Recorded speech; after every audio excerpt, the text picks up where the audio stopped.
ราบสวัสดีและสวัสดีเนาะผมเป็นพี่น้อง FC เนาะ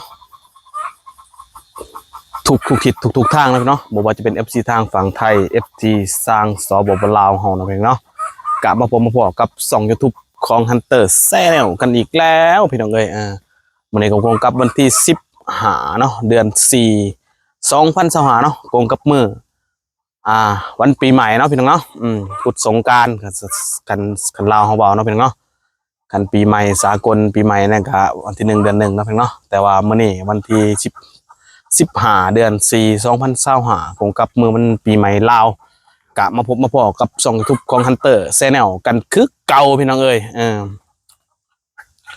เพราะว่ามื้อนี้ก็เบิ่ง Hunter ก็อยากลอยๆเนี่ยพี่น้องเอ้ย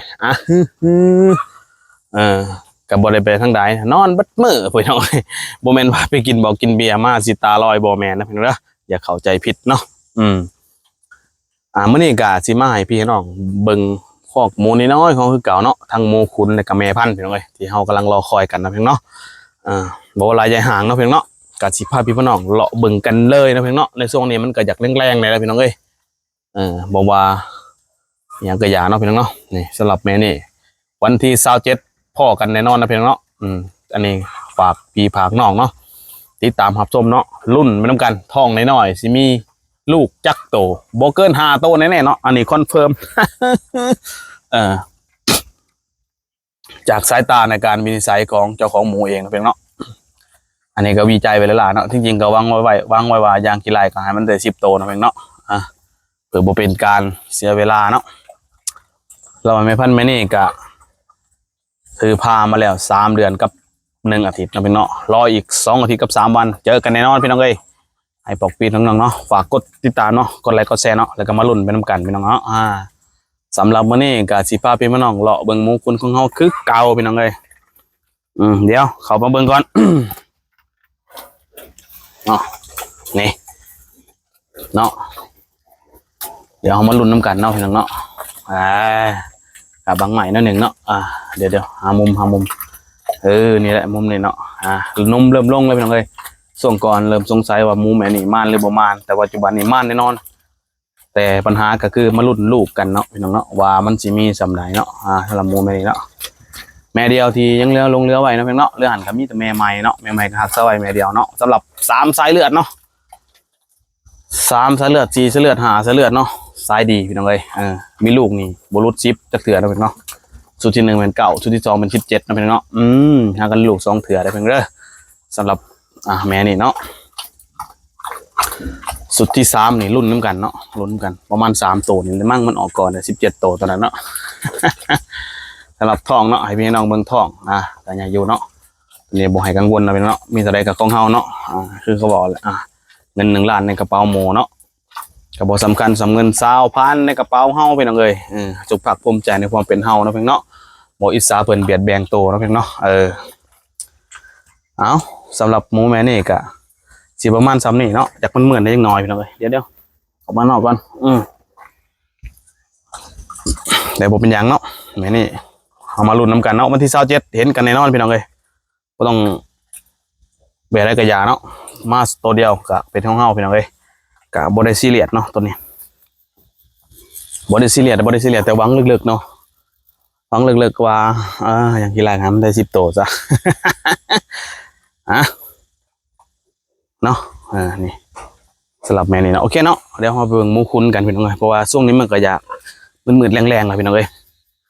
หมูคุณเฮาก็สิประมาณนี้แหละเดี๋ยวเราเบิ่งนำกันเนาะกำลังกินอาหารแรงพี่น้องเอ้ยเอาเบิ่งหมูกันเลย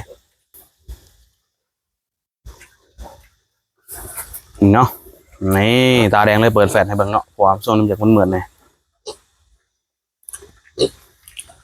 เริ่มงามเลยพี่น้องเอ้ยเริ่มงามเลยสายหลอกของแท้นะพี่น้องเนาะ3 สายไหลเทียมทานส่วงนี้ส่วนนี้อยากเหลื่อมๆเลยเด้อเปิดแฟลชเนาะพี่น้องเนาะมันอยากเหมือนนี่แหละวันที่15เนาะวันกุดสงกรานต์แต่ก็ยังเอาคลิปหมูมาฝากพี่ฝากน้องคือเก่าพี่น้องเอ้ยนี่ส่งสายหลอกส่งน้อยๆตัวนั้นเดี๋ยวนี้ใหญ่เลยพี่น้องเอ้ยเริ่มงามแล้วนี่เนาะสายหลอกเขาเสียหางยาวนิดหนึ่งเนาะแต่ก็เป็นยังแม่นี่ก็ถือว่า สมเรียบร้อยแล้วนะพี่เนาะมันประมาณฝากติดตามกันอีกทีนึงเนาะกำลังกินอาหารแซ่บๆพี่น้องเอ้ย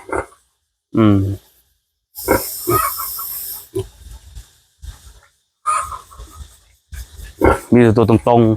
ๆฝากพี่น้องกดติดตามนะเพียงเด้อกดติดตามกันเลยกดแชร์เป็นกำลังใจให้เนาะมาจากมืดๆแน่เกลืออาหารแรงกะสนิทกะปกติเนาะปกติของคนเลี้ยงหมูพี่น้องเอ้ย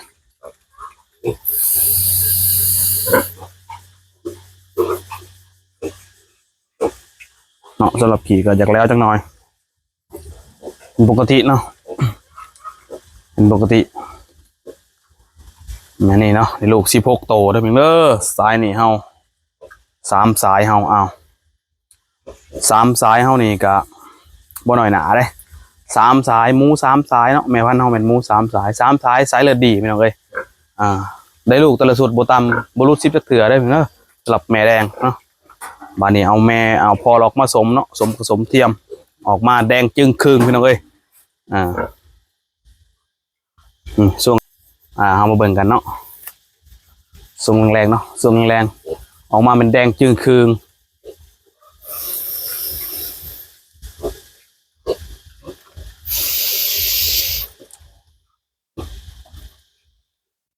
ให้พี่ให้น้องหับส้มเนาะเพียงเนาะเป็นอย่างเนาะส่วนช่วงแรงกงกับวันที่15เด้อเป็นวันปีใหม่ลาวเนาะอย่างในกระยานะเพียงเนาะสำหรับปีใหม่ลาวทุกคนเนาะ FC ทุกฐานบอกว่าจะเป็น FC หรือว่าบ่แม่น FC เนาะจงหลินสงกรานต์ด้วยความระมัดระวังนะเพียงเด้ออุบัติเหตุเกิดขึ้นได้ทุกเมื่อเนาะถ้าคนเฮาประมาทนะเพียงเนาะอันเตอร์บ่แม่นโมฆะนะนอนเบิดมื้อพี่น้องนอนมื้อเมื่อวานนี่กินเบิดมื้อมื้อนี้นอนเบิดมื้อ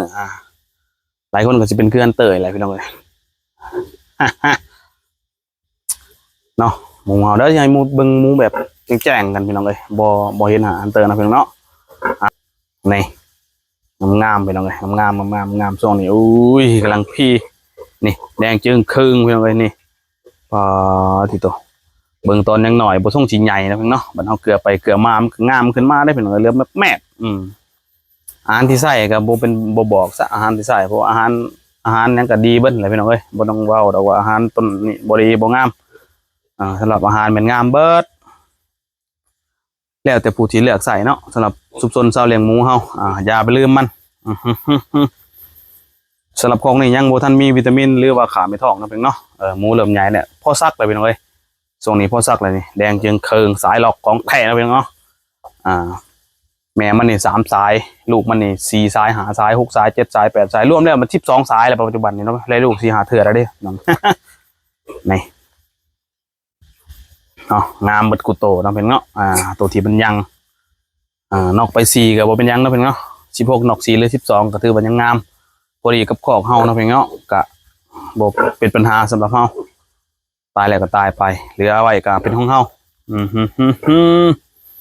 ให้พี่น้องเบิ่งโอ้ยเป็นตาอ่อนซ้อนพี่น้องเอ้ยกินอาหารเนาะเข้าห้างสำหรับห้างนี่ก็ห้างแบบบ่มีตะแกรงกินแบบฟรีสไตล์นะพี่น้องเนาะสมรรถนะบ้านเฮาก็ประมาณนี้พี่น้องเอ้ยส่งแรงๆนี่ของนั้นก็บ่มีหมูพี่น้องเอ้ยมีคอกเดียวสำหรับหมูขุนเนาะข้างของนี่ก็แม่พันธุ์นะเพิ่นเด้อแม่พันธุ์เฮามันไตไผ่แล้วส่งนี่เนาะกำลังงามไปเลยดากกำลังมนโหเป็นอย่างเนาะอาหารที่ใส่ก็หวานนะเพื่อนเนาะอาหารที่ใส่มันเลือกได้ตามใจประสงค์นะเพื่อนเด้ออาหารยังก็ดีเบิดบ่มีตัวใดบ่ดีนะเพื่อนเนาะเป็นเสียแต่เฮาสิเลือกใส่ตัวใดเฮามั่นใจตัวใดเนาะอันนี้ก็บ่ติไผมักตัวใดก็ใส่สมส่วนเฉลี่ยหมู่แต่สำคัญอย่าลืมวิตามินและก็ขาไม่ท้องนะต้องมีเนาะตัวนี้เนาะสำนี้พอดีนะเพื่อนเนาะผู้นึงจับผู้นึงซักแบบว่ามันกับโบแห้งเนาะกันซักคือฮันเตอร์ซักในช่วงก่อนหันกระแมนว่าตัวแห้งกับเข้มฮักได้พี่น้องเลยตัวโบแห้งกับจืบธรรมดาสามัญอะไรก็แล้วไป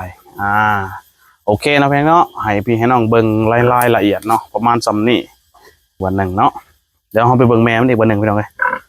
นี่ละงามกินแล้วก็นอนตัวบนนอนกับกีกันต่อนะพี่เนาะสำหรับพวกนี้มันก็กำลังย่างแล้วอยู่นะพี่เนาะกล้วยได้เพียงเด้อกล้วยดิบบ้านเฮาใส่ได้หายนะเพียงเนาะ อ่าโอเคเนาะเดี๋ยวเราไปเบิ่งแม่พันธุ์กันอีกรอบหนึ่งเนาะพี่เนาะฮะส่วนนี้มันก็อยากแรงๆเลยแรงจังได๋ก็คือเก่าเนาะฮันเตอร์ก็ยังอยู่คอกหมูคือเก่าบ่ได้ไปทางใจพี่น้องเอ้ยมาส่งแรงๆเนาะพี่น้องเนาะกล้องคือบ่ได้แจ้งไปได้แล้วมันค่ำเนาะพี่น้องเนาะมาเอามาเบิ่งแม่พันธุ์กันอีกรอบหนึ่งเนาะเอามารอกันวันที่27เอามาลุ้นนำกันนะพี่น้องฝากทุกๆคนกดไลค์กดแชร์เนาะกดติดตามแล้วก็มาลุ้นนำกันว่าแม่นี่สิมีลูกจักโตเดี๋ยวเฮามาเบิ่งลำโตของแม่มันอีกบัดนึงเนาะพี่น้องเนาะนี่เนาะพี่น้องเนาะท้องเนาะสำหรับท้องเบิ่งสำนี้พอเพราะว่ามันก็บ่อยากสะดวกเนาะเพราะว่าคอกเฮามันก็คอกใหม่ปฐมประธานเนาะพี่น้องเนาะเดี๋ยวเฮามาเบิ่งครั้งนี้นี่นมกระซี่สังลังเลยม่านแน่นอนแบบนี้ม่านแน่นอนเนาะหมูเฮานี่มันหมูสามสายเลยเพิ่นเด้อบ่ได้ตัวบ่ได้ยังไผเนาะเลี้ยงแล้วก็ได้ลูกเองเลี้ยงเองเฮาบ่ได้ขายให้ไผเนาะถึงคนที่มาซื้อเฮาก็บ่ขายพี่น้องเอ้ย เฮาบ่มีหมูขุนนี่สำหรับท้องเนาะเบิ่งน้ำกันพี่น้องเอ้ยนี่น้ำกันนี่ท้องนี่ก็บ่ใหญ่ปานใดเนาะแต่ว่าก็รุ่นไปน้ำกันเพราะว่าท้องบางท้องมันก็บ่ใหญ่นี่สำหรับแม่นี่เฮาก็บ่เป็นหยังพี่น้องเอ้ยผู้ใดอยากเลี้ยงหมูสามสายก็เลี้ยงเป็นแม่พันธุ์เลี้ยงได้ก็คือกับคนเฮาแหละพี่น้องเอ้ยสูงต่ำดำขาวก็ได้ลูกคือกันแต่ว่าหมูนี่มันก็สิบ่คือกับคนปานใดเนาะคนก็สิคือกันบางคนก็บ่มีนมให้ลูกเนาะก็กินนมส่งหมูก็คือกันบางคนก็เลี้ยงลูกเป็นเห็นนั่นเห็นนี่ก็เป็นเบิดเนาะบ่มีไผสอนก็เป็นแต่ว่าหมูนี่บ่มีไผสอนก็บ่เป็นเนาะนี่สำหรับท้องเนาะบ่ใหญ่แต่ว่ามาลุ้นนำกันว่ามันสิมีจักดอกจักโตให้เฮาเนาะพี่น้องเนาะบ่เป็นหยังมีเท่าใดก็ของเฮาเนาะพี่น้องเนาะคือเขาบอกแหละเงินล้านบาทในกระเป๋าหมูเนาะบ่สูงเงิน20,000ในกระเป๋าเฮาอันนี้ก็เป็นของเขาเองเด้อมีหยังก็ของเขาเนาะอย่าไปอิจฉาสะละมาบ่แม่นเนาะพี่น้องเนาะจงภูมิใจในความเป็นเฮาเนาะพี่น้องเนาะเฮาเฮ็ดได้สำนี้เฮาก็เอาสำนี้กันเฮาเฮ็ดได้สำนี้สิไปเอาสำนั้นมันก็บ่ได้เนาะมันบ่ได้แล้วเขาบ่ให้บ่แม่นหยังดอก บ่แม่นของเฮาจงภูมิใจเนาะตัวเองเฮาต้องเบิ่งความสามารถของตัวเองก่อนเนาะพี่น้องเนาะอย่าสิว่าผู้นั้นหาเงินเก่งผู้นี้หาเงินบ่ได้บ่เกี่ยวกันเนาะพี่น้องเนาะทุกคนก็หาอยู่หากินสู่ชีวิตเนาะพี่น้องเนาะสู่ชีวิตทุกคนก็สู่ชีวิตหาเช้ากินค่ำเฮ็ดอะไรชีวิตครอบครัวเฮาสิมีความสุขมีอยู่มีกินคือบ้านคือเมืองก็เฮ็ดเอาตัวนี้บ่ให้ติโอเคเนาะพี่น้องเนาะช่วงนี้ก็อยากมึนๆได้แล้วเนาะก็บ่ติได้พี่น้องเอ้ยนี่ทุกคนเฮาเลือกบ่ได้ดอกว่าไผสิมีไผสิบ่มีเนาะมีแต่เฮากำหนดเองว่าเฮาสิเฮ็ดได้ส่ำใดคันว่าเฮามีความสามารถพอก็สมเชยคันว่าเฮาเฮาเฮ็ดส่ำนี้เฮาพอได้กินแล้วก็โอเคก็ว่าโอ้เฮ็ดส่ำนี้บ่มีกินแล้วเจ้าสิเฮ็ดอะไรจังสิให้ครอบครัวจะมีอยู่มีกินก็เฮ็ดเอาพี่น้องเอ้ยอันนี้ฮันเตอร์ก็มีส่ำนี้พี่น้องเอ้ยสิให้ครอบครัวเฮาหรูหราคือผู้เขามีเงินหลายเฮ็ดบ่ได้ดอกเนาะมันบ่เรื่องกำลังเนาะหัวคิดสมองมันบ่ได้ดอกสิให้เอาสมองกี่เลื่อยเฮาไปสู่กับนักธุรกิจพันล้านเป็นไปบ่ได้เนาะถึงว่าเขาสิเอาเงินพันล้านมาให้กับขยายบ่ได้ดอกเพราะเฮาเฮ็ดได้ส่ำนี้ได้เพียงจงภูมิใจเนาะพี่น้องเนาะก่อนจากกันมื้อนี้ก็อย่าลืมเด้อเพียงเด้อกดไลค์กดแชร์เนาะกดติดตามเป็นกำลังใจให้ช่อง YouTube ของ Hunter Channel นะพี่น้องแฮชแท็กเนาะแฮชแท็กคนบ่มีรายได้พี่น้องเอ้ยเฮ็ดไปเพื่อความบันเทิงบ่ได้มีรายได้อีหยังดอกเนาะอันนี้ก็หากันมาเว้าอยากเว้าหลายเทื่ออะไรพี่น้องแต่ว่าก็ยังหวังนิดๆอยู่แต่ว่าเดี๋ยวนี้เริ่มบ่มีหวังละบ่มีแรงแล้วเนาะมีแต่เฮ็ดไว้เพื่อความทรงจำเนาะให้ลูกให้หลานเบิ่งเฮาพ่อแม่เฮาเนาะไปเลี้ยงหมูได้บางเทื่อลูกหลานมันใหญ่ขึ้นมาเนาะมันก็อยากเฮ็ดคือพอมันก็มีอันนี้เฮาก็เป็นความภาคภูมิใจอันหนึ่งแต่บ่เป็นหยังเนาะพี่น้องเนาะเฮาเลี้ยงแม่หนึ่ง2แม่สิไปสู่เขาเลี้ยง200แม่ได้จังไดเนาะมันเป็นไปบ่ได้แม่หนึ่งได้ลูก10โตก็ถือประมาณแล้วพี่น้องบ่ต้องคิดหลายดอกเรื่องสิหังสิมีมันบ่มีหยังสิได้มาง่ายๆเลี้ยงหมูคือกันอันเดียวกันเนาะคันมันได้ง่ายเขามันรวยไปแล้วในโลกเฮานี่เนาะพี่น้องเนาะเงินค้ำมันบ่แม่นว่าของสิไปหาง่ายเนาะแม่นอยู่ว่าคนเป็นเศรษฐีแล้วว่านั่นนี่มันคือมันก็คือเขาบอกคือแต่ว่าจะเฮ็ดบ่ได้ดอกคือเขาบอกเงินมันอยู่ในอากาศเงินมันอยู่ในอากาศ อากาศมันเนี่ยบ่เห็นมีแต่เจ้าหายใจเอาทั้งว่าไปเอาออกซิมีแต่บังเฮาเห็นแต่ว่าอากาศเฮาเนี่ยบ่เห็นบ่ฮู้ว่าอากาศอยู่ในมันมีน้อยมีหลายเนาะก็มีแต่ว่าเขาว่าสำนั้นมันก็สำนั้นอันนี้คนเฮาก็คือกันลองเลยเนาะวันที่15เดือน4 2025เป็นมื้อสงกรานต์เนาะมื้ออื่นก็คือว่ามัน16แม่นพักสดเชยมันเลยวันที่17ก็เข้าเวียกปกติพี่น้องเอ้ยแต่สำหรับฮันเตอร์นี่เวียกคู่มื้อเลยพี่น้องเกลือหมูคู่มื้อ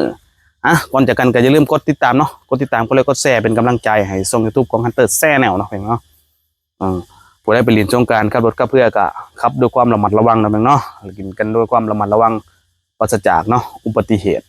บ่มีไผฮู้ว่ามันสิเกิดขึ้นมื้อใดเนาะมีแต่ให้ทุกคนระมัดระวังไว้โอเคเนาะก่อนจากกันก็อย่าลืมกดติดตามเด้อกดไลค์กดแชร์เป็นกำลังใจให้ช่อง YouTube ของ Hunter Channel นะพี่น้องเนาะคลิปหน้าพบกันใหม่เนาะสบายดี